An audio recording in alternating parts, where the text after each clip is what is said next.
My husband had Alzheimer's, but every night he begged someone named Sienna to forgive him. My name is Sophie. My husband, James, had Alzheimer's. Every day he forgot a little more. Some days he didn't even remember me. But every night, something strange happened. While he slept, he cried. Again and again he whispered, "Sienna, I'm sorry. Please forgive me." I had never heard that name before. We had been married for 32 years. James had never mentioned anyone named Sienna. I wanted to know who she was. At first I thought she was an old girlfriend, but the pain in his voice was different. It sounded like he was carrying a heavy burden. So I started looking for answers. I searched through old newspapers and James's work records. One day I found a newspaper article from 30 years ago. It said that a woman named Sienna had reported a construction company for using cheap and dangerous materials in its buildings. A few days later, she disappeared.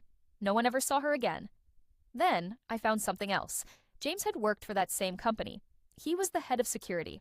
One afternoon, I asked him, "Who is Sienna?" For a few seconds, his memory came back. He held my hand tightly.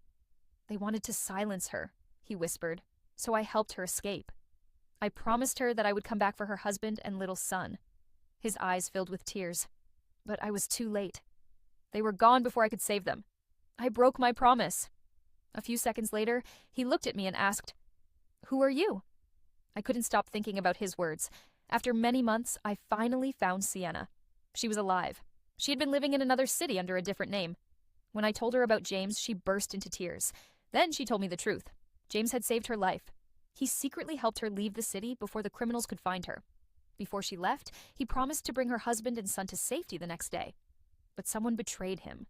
The criminals found Sienna's family before James could reach them. Her husband and little boy lost their lives. James blamed himself for the rest of his life. He believed he had failed them. Sienna never blamed him. She knew he had done everything he could. I took Sienna to see James. He looked at her quietly. Then, for one last time, his memory came back. "I'm sorry," he whispered.